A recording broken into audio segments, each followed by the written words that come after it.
Good afternoon, John Wertz here, Montgomery County Tea Party. This afternoon we're with Ms. Gwen Withrow.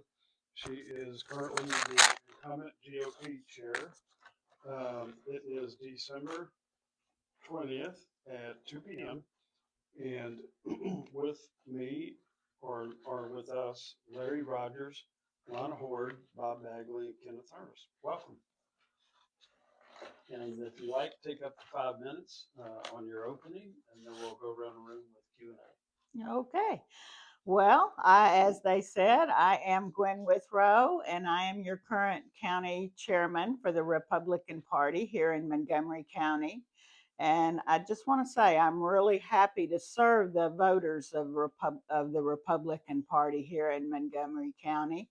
Um, I serve them by making sure that the candidates are on the primary. I've just been going through all of that, deciding the ballot order. We just went through that and making sure that all the candidates are presented to you, the voters, so that you can make a decision about who you'd like to vote for in the March primary. That is very important. We want all our Republicans out to vote in March. Now, what you are doing is choosing the best candidate that will go forward to the November general election. And we want to put our best candidates forward in November against the Democrats so that we can keep Texas red. Texas needs Republicans running the different offices here in Texas to keep it the way it is. We do not want to California our Texas. So that is what I am looking for. We want to get out that vote in March and then again in November. So, as your county chairman, I make sure that the party is meeting together, that the precinct chairs are all working their precincts to make sure that we get those votes out, and that everything is running smoothly for the party. We're raising money currently. And I just want to say that this past year, we've done a great job raising money for the party, which is very important because the party does need money to get that vote out. So I don't know where I'm at on time. 2 minutes left. Oh, 2 minutes left. Wow. So not only do we have the to get the vote out and all of the money, we want to make sure that our voters are serviced. So we have established an office, which Montgomery County did lose that in the prior chairman's position. He lost the office, and we did not have an office so that we could service the voters. So we have reestablished an office for the voters and allowing them to come in to get information for the different ballots that are fixing to occur. And so I think that was very important. That was really one of my key goals. Another goal that I have that we have coming up is to be ready for the convention. The state convention will be in June this year. And so we're preparing right now to make sure that the handouts are available when you go and vote in the March primary so that you will know where to go for your precinct conventions and your county convention. And then we will be moving to the state convention. So we are hoping that we have voters signing up to be delegates so that they can attend those events. They're very important for us to keep the party on track. So those are the things that the party's been working on. In the previous election, we didn't hand out those. The previous chairman did not give the voters the handouts for the county convention. So that's something that's very important to me that we start that back up. Okay, well, thank you for that overview. Right on time there. you said, so the state convention this year is in Houston, right? Yes, Right? And is it the county convention, the lower one, the prior one, or is it senatorial convention? Senatorial. Senate District 4. Okay. Um, sounds good. And we appreciate you doing the video and for answering the questionnaire. We didn't get anything back from your opponent, by the way. So one of the questions was, should party primaries be open or closed? You said closed, and my question is why? Well, I think the party has been very interested in closing the primary. The main reason is that it occurs in some of the counties that we have Democrats. They don't have anyone to vote for in their primary. So they're moving over into the Republican primary. And of course, they are picking the weakest candidates possible, the most left leaning candidates. And so that is something that all over the state of Texas, many people have been trying to stop. I do know that in Travis County, we did have an occurrence where actually a Democrat was elected to, he had never voted in a Republican primary in previously and always been a Democrat, and he became the county chair in Travis County, which caused a huge amount of trouble. And that was his whole goal, was to cause trouble in Travis County and to keep the party from functioning as it should. So this is the reason that all over the state of Texas that people are trying to move to get the primary closed, so that you will have to register early to be voting as a Republican. So as a point of clarification, if someone votes like if a Democrat with ideals votes in a Republican primary, they have to stay in the Republican Party in a runoff, but in the general, they can vote anyway. They can go vote for a Democrat if they want. So they get the weakest Republican candidate to go against the Democrat in the general in November, and that's what they've been doing, right? Yes, yes, that is And the exactly reason. what they've been doing. Okay, thank you. Hey, Gwen. My question has to do with the metrics that we use to determine how well you do your job as a county chair. So your answer to the question, we ask you, what do you think you should be measured success on? And your answers involved fundraising, doing a better job of fundraising, or you said you're determining, one of your metrics is how many precinct chair seats are vacant. If they vacate for some reason, somebody has an illness or moves out of their district or whatever, we're filling them quickly and we're keeping those chairs occupied with volunteers who are willing to do the job. You also said voter turnout would be a very important metric to say whether the Republican chair is doing their job or getting the vote out. And then getting more Republican candidates to fill offices. I like all of those answers, but I also want to frame this in a way so you can tell us what are some of the goals that you have to do that better in the next term.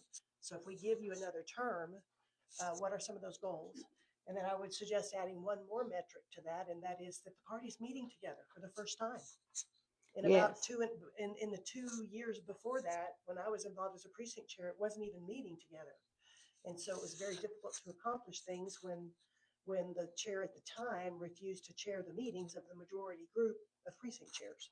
So I would say that's another plus on your side as a metric that should be measured. It seems like it would be assumed, but tell me what other goals you have. What do you plan to do to make that a better performance report card at the end of the next 2-year biennium? Well, I do say, as have gone through this 2 years, I've actually been thinking about that.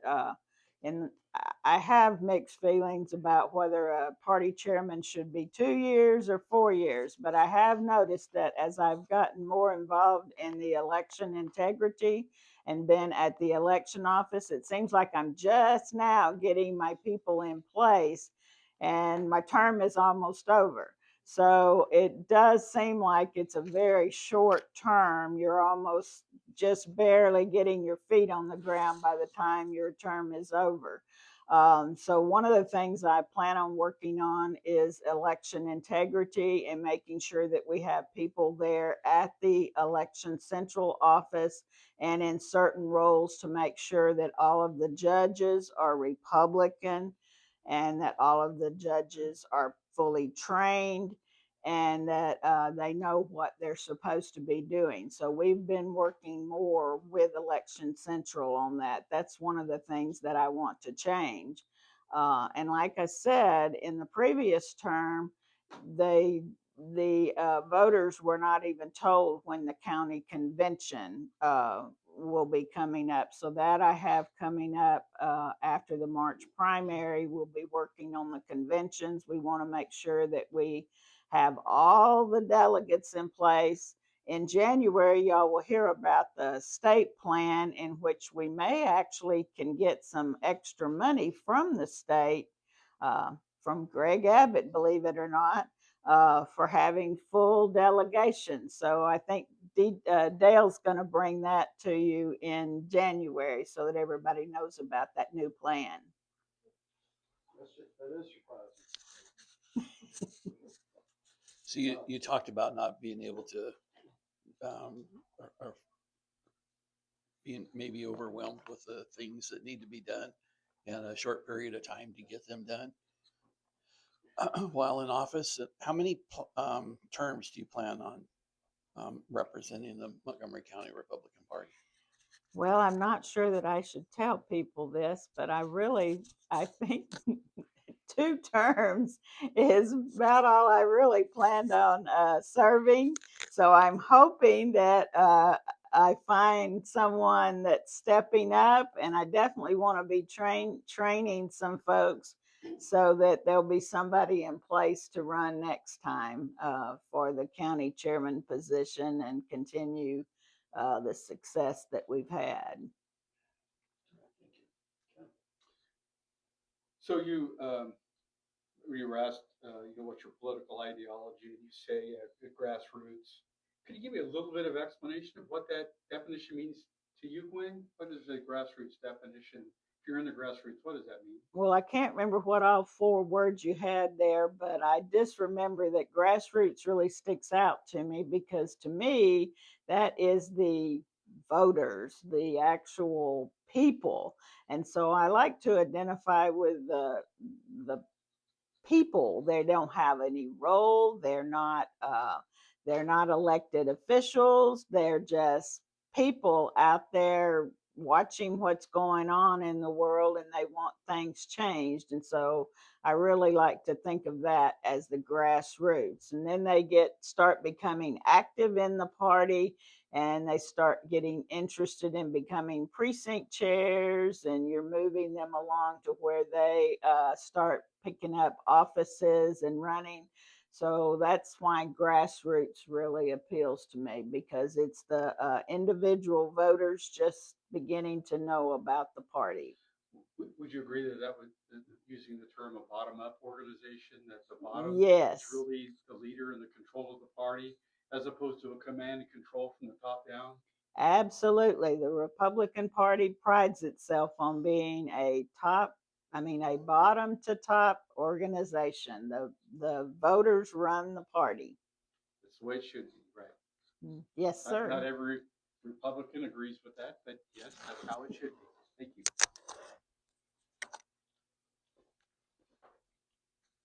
So you've been in this position for 2 years, but you just didn't appear out of nowhere with no experience or anything. Could you give the people that will be watching this your experience, how you got started in politics, and what all have you done? Well, as most of you know, I am a CPA. So getting out of school, I trained to pass the CPA exam, and worked my way as an accountant. I did some auditing and worked my way in and was working at Lamar University and as an accountant, and worked my way up to the become the chief financial officer. And as a chief financial officer of a 2-year school, you're very involved. You have to keep up with the rules, the law that's coming out of the legislature. So you become very involved in the legislation.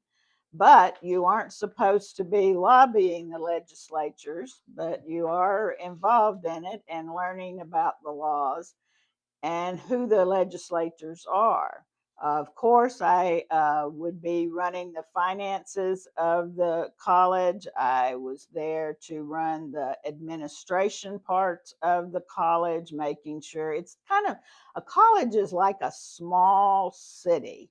You have to make sure the buildings are clean, the bathrooms run, the students get everything that they need, all the books and everything, but you got to keep the faculty happy also.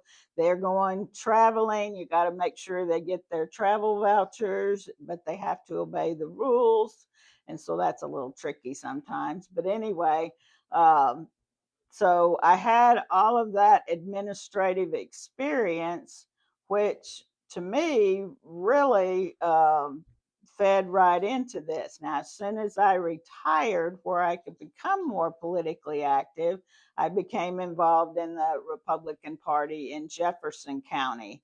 I was the assistant for the county chairman there. I started a Republican club, which entitled me, they did vote me as one of the top 10 Republican women in the state of Texas. So I became very involved politically. And then, weren't you state rep, weren't you state rep for? Yes, this is my third term as the SREC committee woman for Senate District 4. In that position, I've served on the Legislative Priorities Committee. I was the secretary for the election integrity. I've served on resolutions. I've served on I ran the convention, the latest banquet that we just had in Austin for the volunteers. So I've done quite a few committees with the SREC. Okay. I think it was a year or two ago that the chair back then wanted to consolidate power, and they came up with a bill number 4636. Remember that? I do remember that. And they wanted to give all the power to the chair. Right now, it's distributed to the steering committee, an elected steering committee by the body that basically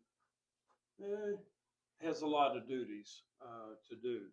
You have a lot of duties to do. You have roughly 22 statutory duties that you have to do, and you preside over meetings.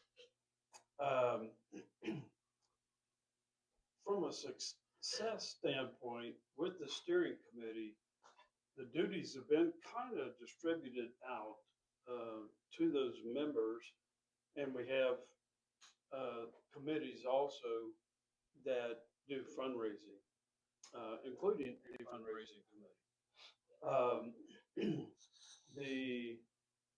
So this is kind of a long-winded question, but we're coming into year 8 from 2018.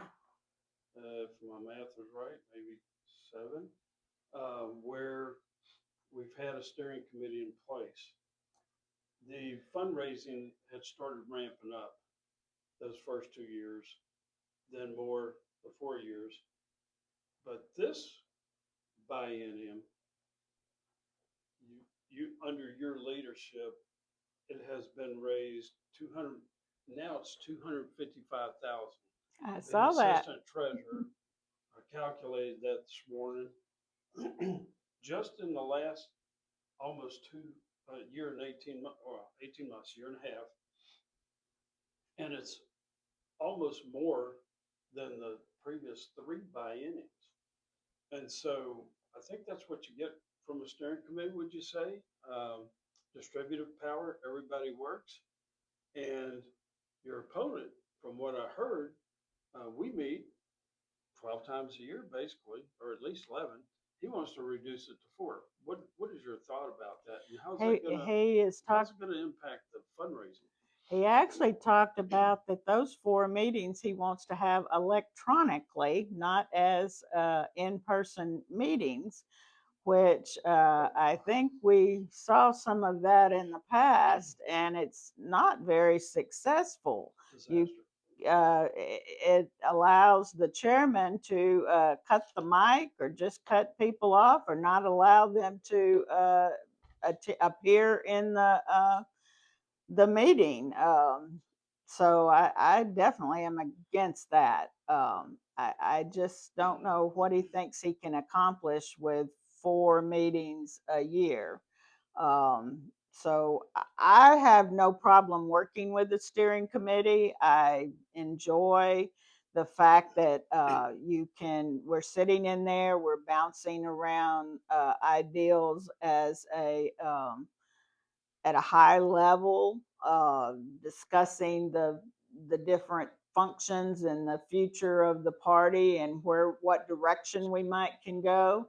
Um, I think it's important that we all meet as a group to keep the all of the precinct chairs informed. That's, to me, that's very important part of the meeting. It's not just the voting, which is important, because the direction the precinct chairs want to go, that's the direction we're going to go. But it's also important to keep them informed. Like I just mentioned to you, that we have this new state incentive that is coming out, and I've asked Dale to do a presentation on that at the next meeting. And so that will tell everyone that's present what the direction that the state party is going as far as the convention and things that we can do to earn even more money in the future. Okay, thank you. Luan? Thank you. I had looked up some things about what we have done well in the last, I guess, what's it been, 16 months at this point out of a 2-year term? I have to count it up. It ends in July, or it ends in June. Yes, yeah. We're pretty much 2/3 to 3/4 done with the 2-year term. One of the things that I was noticed was a big deal was we have an AP bubble map that was created that shows the concentration of votes for Trump on Texas. And it's a dot that shows the difference between Trump's votes and how big the dots are and how dark red they are versus Kamala's votes and how big those dots are and how dark blue they are. So, yeah, it's a differential. I'm sorry, I'm using the wrong term. I call it a bubble map, but it's a differential map. And so the biggest solid red dot on that map is Montgomery County. Yes, And, I think we're important to Texas. We're pretty important, it seems like. And when I looked at the underlying numbers for that map, it indicates we had in excess of 137,000 overvotes for Trump that we produced out of Montgomery County's solid, almost 80% Republican voters in that race. And we helped offset some of the other big blue dots on that map, like Austin and San Antonio or Houston. Yes.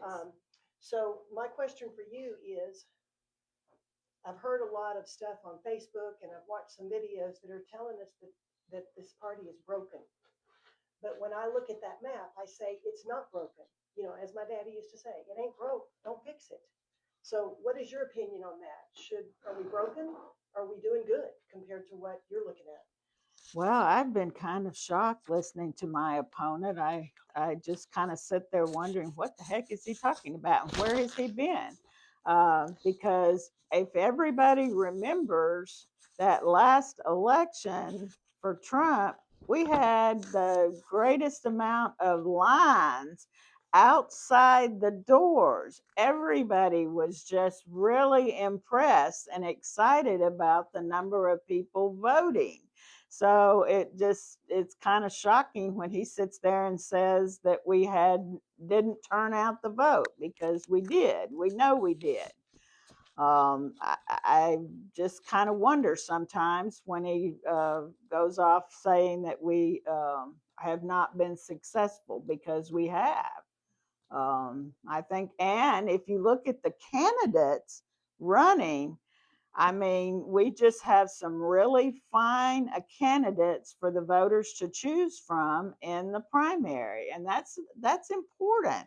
And I think that was generated because of the excitement out of the Republican Party. It makes people want to run in the Republican primary.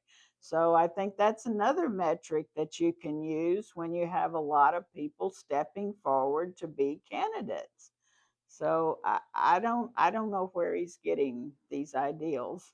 Well, the only thing I looked up, because when I saw some of those claims and watched some of those videos, I went back and pulled the data up. So the only time I saw a higher voter turnout for the races was during COVID. But that's also because we had 3 weeks of early voting in COVID. So we gave people an extra week's time to go to the polls. So you can't really compare that. That's apples and oranges. The current 24 election was a 2 week early voting period.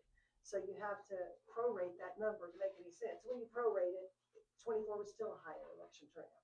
Yeah. So I didn't find facts to fact check that came out with any truth to them when I looked at all the variables involved. So, Well, I agree. yeah.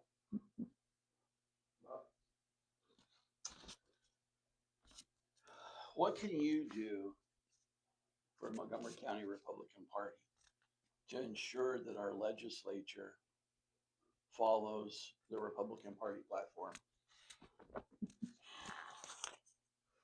Well, I can try speaking with them, which I have done. I have spoken with all of our legislators and encouraged them to make sure that they are following the legislative priorities, that they are passing our bills. I think it's important that the legislatures realize that the party is becoming much, I'm talking statewide now, and it does include Montgomery County, but the party members, the voters, are becoming much more aware of what is going on and much more active.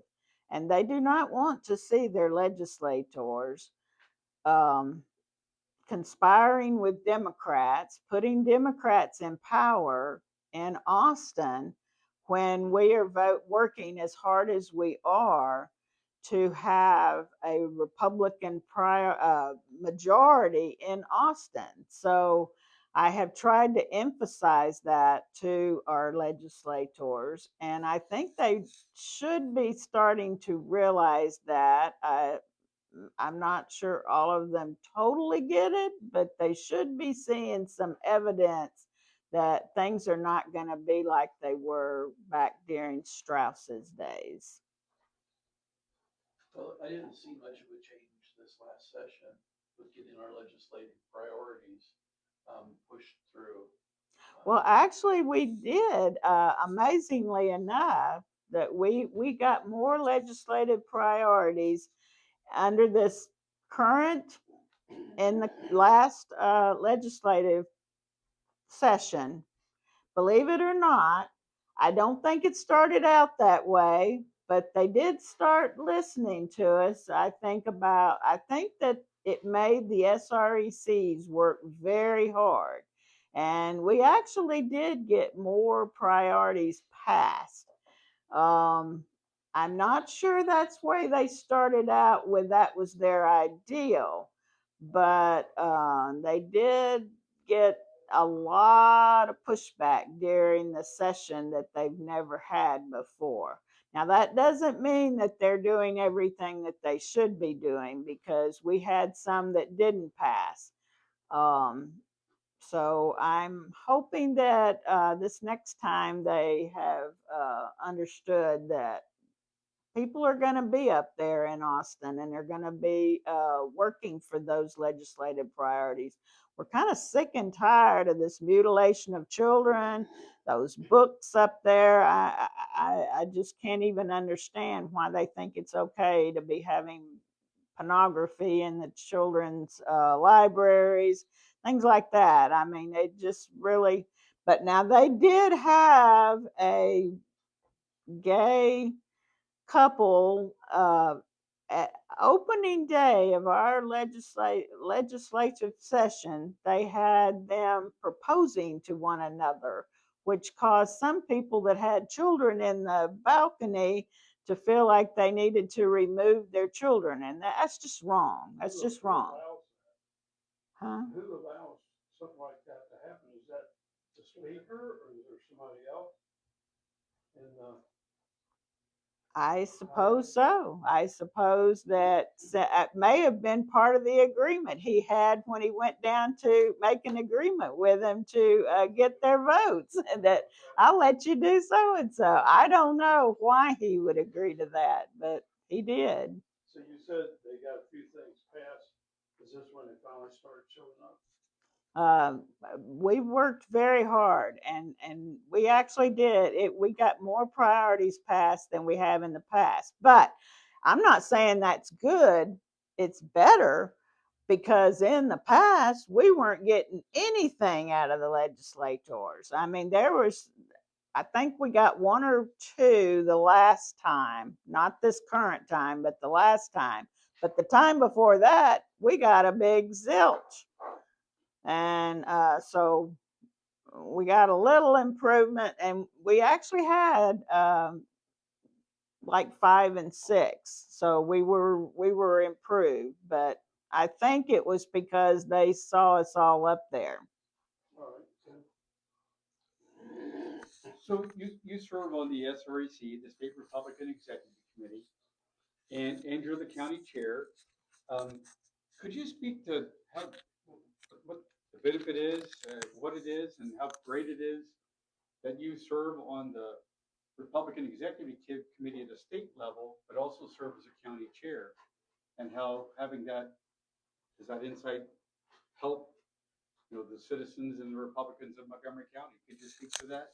Well, actually, I do think it does help because since I'm there at the SREC, I know the people that are at the state offices, more than the chairman. I mean, I do know him personally. I know the people that work in the office personally, and they know me. I mean, I have all of their phone numbers in my phone. I can call them anytime I need to, text them anytime, and they respond. I actually know the direction the state party is going, and the goals of the state party, and can use those to help our goals here in Montgomery County. Um, I know I'm getting to know all of the county chairmen across the state, and working with them closely. I attend all of the trainings so that I know what it is that we're doing and how we're supposed to do it, and keep connected with all of those people. It's more than just working here in Montgomery County. You do have a lot of connections across the state that are very, very important. so a few minutes ago, it was brought up that the Republican Party has raised over $250,000 in the last 3 years. You did that. A year and a half. A year and a half. Year and a half. I said 3 years. Excuse me. Yeah. Year and a half. And that was done by golf tournaments, bowling fundraiser, crawfish boils, galas, things like that. Explain to the people that be watching this, why do you need to raise that kind of money?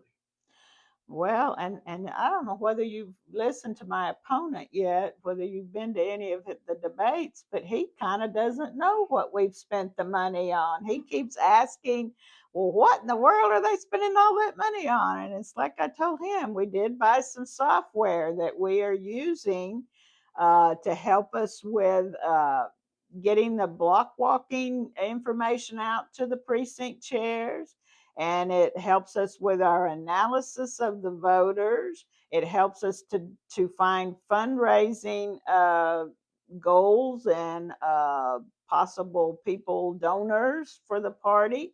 So we had that software that we purchased. Uh, we used the money to in the last election where we had that increase for the big red dot, we used a texting program that we found out about and that we had found was very successful, which allowed us to get to the voters who had not voted yet. And so, as a voter voted, then they fell off. And so we only were sending to people who had not gone to vote to remind them to get to the polls to vote. And we have an office. It's nice. We have a steady stream of voters who come in or call the office, and they want to know. They have questions about who the candidates are and what they can do for the party and what's going on with the party. And they can come in there and get signs and get brochures for the candidates, so it helps the candidates. Okay, and so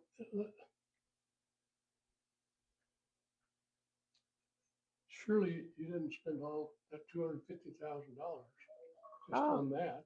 No, I think that we're actually going to be saving up for the next general election. And so we will have to work with that committee that I believe they call it the Victory Committee, if I'm not mistaken. And they will be working on how they will spend that money. So we will even have a bigger red dot and more red. I don't know if it can get more red. And the precinct chairs, what do we have, 113, 14, 115 now? We'll have And we have a- 121 in January. And we have monthly meetings. And at those meetings, it's the requirement that the treasurer gives a report on what all the money is spent on. Yes, sir. And so if I'm a little old, so maybe my memory isn't as good as it used to be, but I've been to every one of those meetings. I missed one every month, and we get a line item accountability, and that is in your ballpark. CPA, you kind of are familiar with that. So why, if your opponent is a precinct chair and he gets a copy of that, why does he not understand, or why does he claim that you're hiding the money? Or when I was on Oak Ridge City Council, they accused us of the money that we could have got paid $50 a month as a county or as a city councilman. They accused us of burying all that money, $50 a month. So, I mean, it just blows my mind that a precinct chair does not know, because does he not know how to read a CPA report? I'm not sure, but at the meetings, he's welcome to ask questions, and they have asked questions. There are been over the year and a half that I've served, several people have asked questions of the treasurer when he gives his monthly report about what different lines of the report are what makes up the total on that. So every precinct chair has the right to ask questions of the treasurer when they get their report, which comes to them through email and there's also a written copy at the meetings, and it's also on the website available to the precinct chairs to review, and people are ready to answer their questions at all times. There are no secrets, and the precinct chairs are the ones who vote on what we're going to spend that money on. Nothing is done without a vote of the precinct chairs. Thank you. So basically, your opponent is trying to make a mountain out of a molehill, or make it seem like money's disappeared, when in fact it's presented right there on an income statement in every meeting, going back to the beginning, excuse me, of your biennium a year and a half ago. It's all right there in front of Correct. and being on the fundraising committee, we had a large amount not only go to taxing, actually half the expenditure for the election, being the victory chair, half the expenditure was towards that texting that you were talking about, going after the once in a blue moon voter to get them out to the polls. The other was to a voter guide that, some of it was block walk, but the majority was given to our volunteers, 150 volunteers at the polls who handed them out. And there were only a few of your opponent's colleagues who showed up. They don't participate in anything, any fundraising activities. So I don't know how they're going to raise money. What are your thoughts about that? Well, and you forgot to mention they didn't show up to pass those brochures out either. They were Right. they did not work at the polls. I never see them at the committee meetings for the precinct chairs. And as a matter of fact, I worked, the last debate that he and I had, he was pointing at me and was talking about that it's my people, her people, her people. And I was sitting there trying to decipher what he was talking about. And I was thinking to myself, yes, because if I remember at the last CAC meeting, some folks that are associated with my opponent have all resigned at the last minute, leaving their jobs undone, so that we have all had to step in and pick up the pieces from those jobs. So, and I think that's designed to make it look like we are failing, which we are not going to fail. I assure you, those jobs are all being filled, and we're going to pick up those jobs and continue on. But if you'll notice, we've had some key resignations, which I had worked hard trying to include those folks. Uh, of his association, that so they could be included as precinct chairs. And we have seen that all they did was sabotage us. Okay. Thank you. Well, So I watch a lot of videos and do a lot of reading on Facebook. I've seen some videos out there. I try to stay off I Facebook. know. It's not healthy. Well, I have to do it because I'm precinct chair and I have to fact check stuff so that I make sure. No, the I voters appreciate that you're doing it. are doing, or at least getting the facts straight and they're not easily misled. So one of the videos that I was intrigued by was a video that says that that our CEC at one point passed a Rule 44 censure against Will Metcalf and Cecil Bill. Now I'm like John. I've missed out of the whole cycle of meetings 2 in the biennium so far.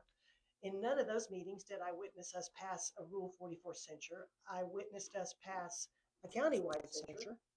And at one point, I think we had talked about, we had something presented under an attempt to do another kind of censure, but we didn't have the votes to get it done. So nothing ever actually got done. But yet I'm still seeing videos that say we passed it, and that we were attempting a Rule 44 censure. I'm baffled by that. I've looked into it pretty deeply, and I don't see that we ever did anything like that. I think we did just a countywide censure, and I wanted you to clarify that for us. And then the second part of my question is, um, because Texas has no method to recall any kind of state legislator, we only have methods in place under home rule charter to recall local people. But without a constitutional amendment, we really don't have any power to bring someone back from Austin that doesn't do what we sent them there to do as a republic.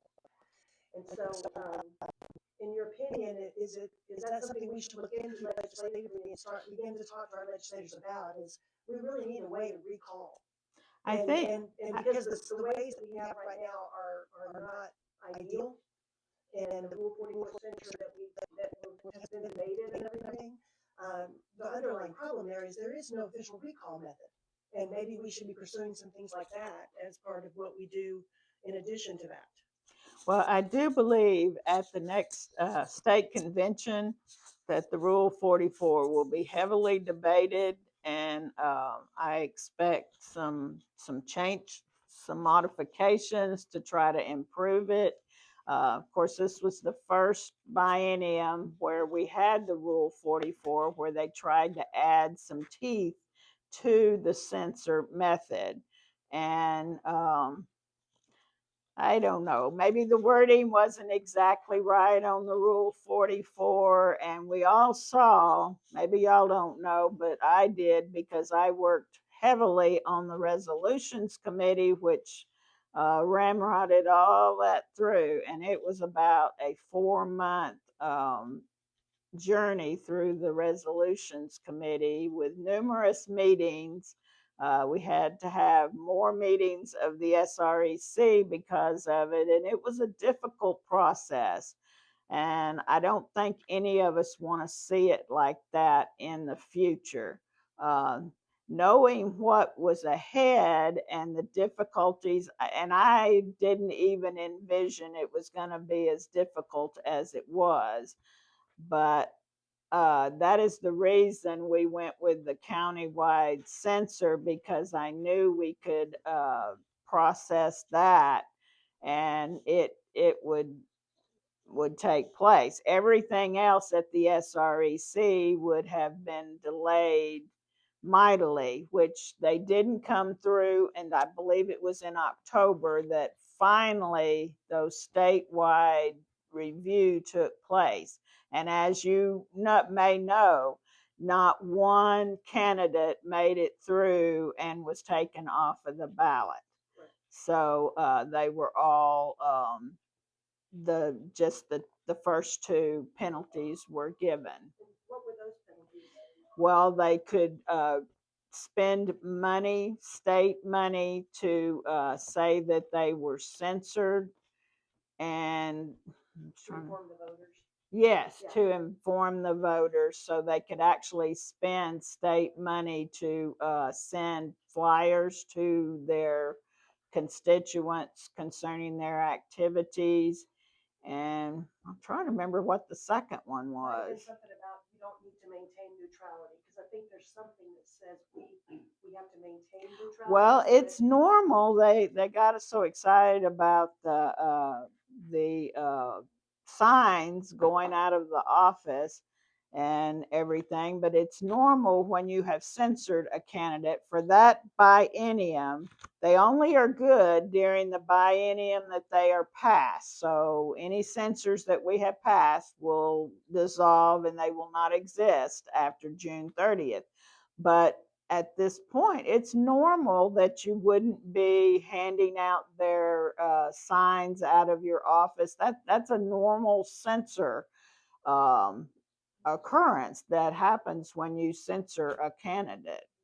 Well, it also seemed like if someone set out to do a Rule 44 censure based on the timeline, the whole point of that process appears to be, even if you do the worst penalty, the worst that can happen is that they would not be allowed to put their name as a Republican on a primary ballot. Right? Correct. So the time to do that is past.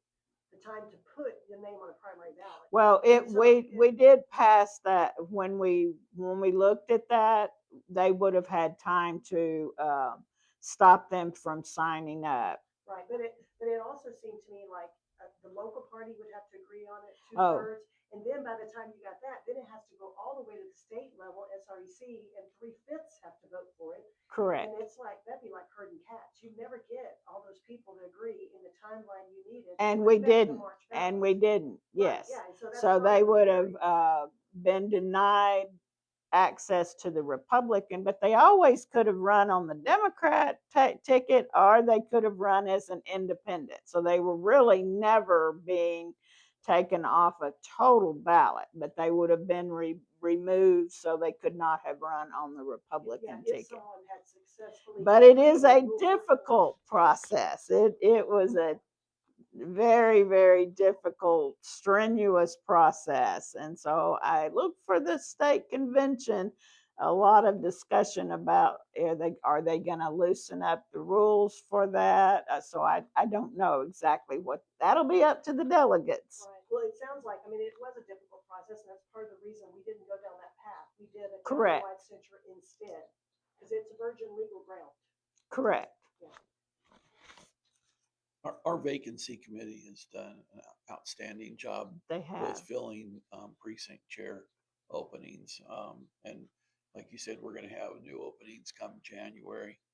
In the past, not under your leadership, but in previous leaderships, the precinct chair's position or their job was strictly to be a clerk or a judge um, on during the elections. Um, it's not their only job. They can also work in the parking lots. They can work at the polls. They can do block walking and things like that. Um, how do you feel about the changes that have taken place over the last couple of years? Oh, I think the precinct chairs are becoming very active, and that's important because actually it's up to the precinct chairs if they want to work as a election judge, or they want to find someone within their precinct to be the election judge, a Republican. And if they would prefer to work out in the parking lot, to be right there where they can answer questions. When you're a judge, you can't answer questions from the voters. You're very limited. You're supposed to be neutral, and you're there to ensure the integrity of the election. But when you're working out in the parking lot, you can guide voters and give them information about different candidates and different things that are on the ballot, propositions or whatever that are on the ballot. So you can give them instructions and fill them in on things that are going on with the party that they may have not heard about. So these are very important. And of course, block walking is very important. Getting to know the people in your neighborhood, inviting them to a little social time where they can get to know other Republicans and start becoming familiar with the Republican platform. I think that's very important. Um, I feel like if most people truly understood what Republicans stand for, that they would realize that they're Republicans, and we would have even more Republicans. I just can't imagine that someone thinks that it's okay to murder babies in the womb and you mutilate children and things like that. I just think that the average citizen does not believe that stuff. So I don't think they realize that that's what the Democratic Party stands for. Having served as a precinct chair on the county executive committee, your predecessor was a very top-down command and control type county chair. If he didn't like what was going on, he would shut mics off. He wouldn't recognize people. I think your challenger is probably coming from that same school of thought. Can you give your thoughts on how you run the county executive committee meetings and your whole philosophy of how they need be and should be run? Well, I think we're having a discussion, and I feel like that they are giving me advice about how they feel about the way the party's running and things that they want changed, and so it's an exchange of information. Um, I really was used to working when I worked in the college business. We always had executive committees. Um, they weren't quite as public as the one that we have in the party. You are much more public, but getting used to that, I think it's a great way to work and people to help just guide the party in the direction that you want to go in. All precinct chairs can come to the steering committee. They are given, I let them actually speak and had to get a vote for that because I think if they make the trip up there that maybe they have something they would like for us to hear. So they can't vote on the steering committee. They vote in the precinct chair meetings. Would you agree that it's not your job to insert yourself into the debate, but to call balls and strikes on how the debate is conducted? Absolutely. Okay. And that's something I've tried to explain to some of my opponent's friends that I didn't vote in the censor. I did not vote for or against the censor. All I did was moderate the meeting and make sure that it was performed fairly. And I believe I was actually to the point of extra fair with the two legislators and gave them extra time to speak since that was the only time they were allowed in front of the CAC. And uh, apparently they didn't understand that I was bending over backwards to give them extra time. Would you also agree that the saying that minority has their say, but majority has their way? That is the way that it's supposed to be run. Yes. And that's the American way. We're all vote, and the majority that vote, that's the way that that's the way it comes out, and that's what we do. All right, well, we've reached that time where you take up 5 minutes on your close, and then we'll wrap it up.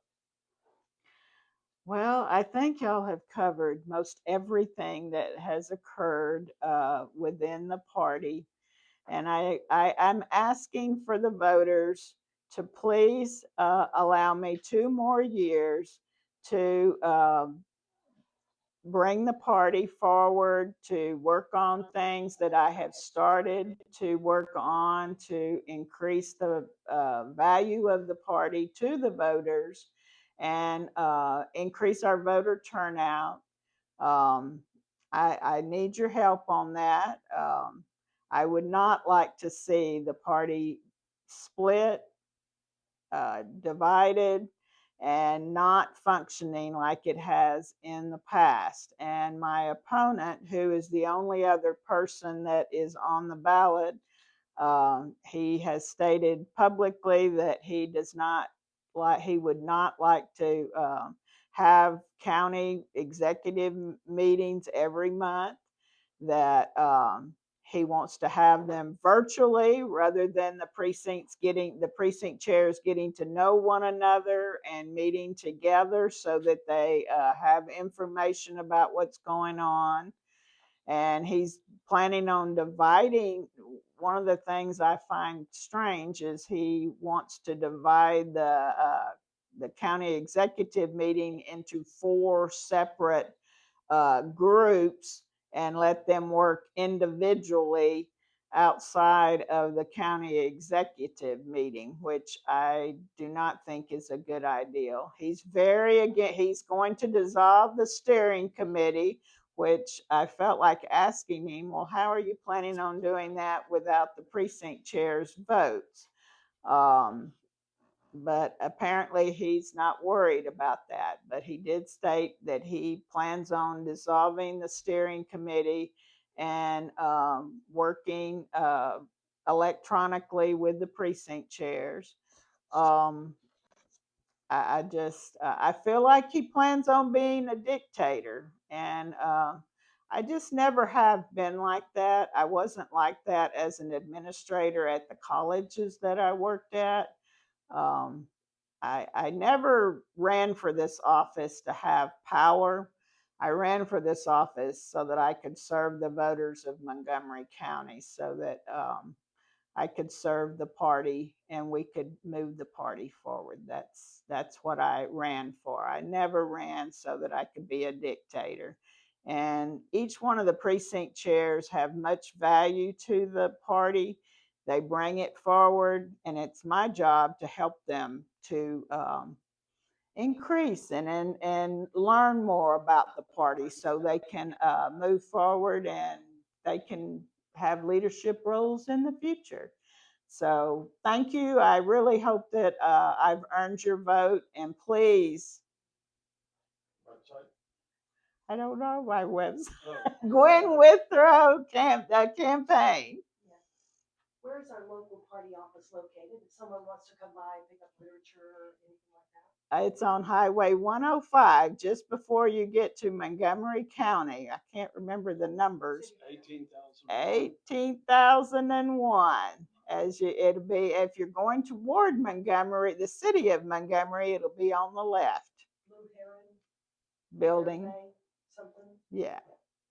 And so we have a steady, I've been at the office a lot of days, and we have a steady stream of folks that come into the office and ask for information and seek information about the party and get voter information. Okay, well, good deal. Well, thanks again for completing the form and for coming in for the interview, and good luck in the campaign. Thank you.